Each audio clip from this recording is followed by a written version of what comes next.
Hi welcome on. ఈ వీడియోలో మనం సీసెస్ పాత్ గురించి చూద్దాం. అంటే డిఫరెంట్ షేప్స్ క్రియేట్ చేయొచ్చు అనమాట without using Illustrator or any images. So ఇక్కడ మనం హెచ్టిఎంఎల్ చూసారా, ఒక హెలో అని క్లాస్ పెట్టాం డేవ్కి. దానికి సిఎస్ఎస్లో మనం క్లిప్ పాత్ అని చేసి దానికి రిజల్ట్ వచ్చేసరికి ఇలా మెసేజ్ పాపప్ బాక్స్ లాగా వచ్చింది. సో ఇలా ఏంటంటే మనం డిఫరెంట్ షేప్స్ క్రియేట్ చేయాలి. దానికి ఏంటంటే టూల్స్ ఉన్నాయి. ఇది సిఎస్ఎస్ పోర్టల్ అని వన్ ఆఫ్ ద టూల్.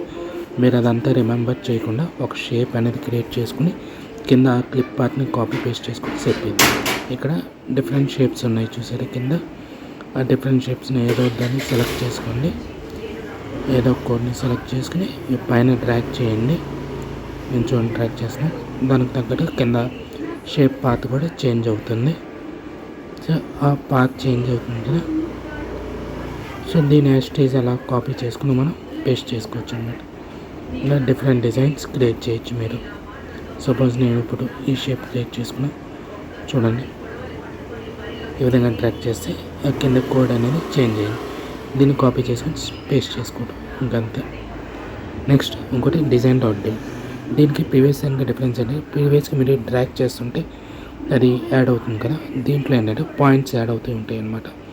అంటే క్లిప్ పాత్కి మనం ప్రతి పాయింట్కి ఒక పాయింట్ అని క్రియేట్ అవుతుంది. దీనికోసం డీటెయిల్ వీడియో నేను ఒకటి చేస్తాను. సో దాని గురించి నెక్స్ట్ వీడియోలో చెప్తాను. ప్రజెంట్ ఇక్కడ చూసా నేను ఇక్కడ షేప్ క్రియేట్ చేస్తున్నాను. సో ఇలా చేసినప్పుడల్లా కింద పాయింట్స్ అనేవి యాడ్ అవుతుంది. అదంతా ఒక కోడ్ కింద జనరేట్ అయింది అనమాట. సో ఇక్కడ ఎన్ని పాయింట్స్ క్రియేట్ అయినాయో 11 పాయింట్స్ క్రియేట్ అయినాయి. అలాగే మీరు వేరే షేప్ కూడా చూస్ చేసుకోవచ్చు. చూడండి కింద ఎన్ని ఉన్నాయి. ఈ కింద కోడ్ అని చూసారా, ఇది పైన క్రియేట్ చేసిన షేప్కి కింద కోడ్ వస్తుంది. సో దాన్ని కాపీ చేసుకుని పేస్ట్ చేసుకుంటే మీకు క్లిప్ ఆర్ట్ డిజైన్ అనేది వచ్చేస్తుంది.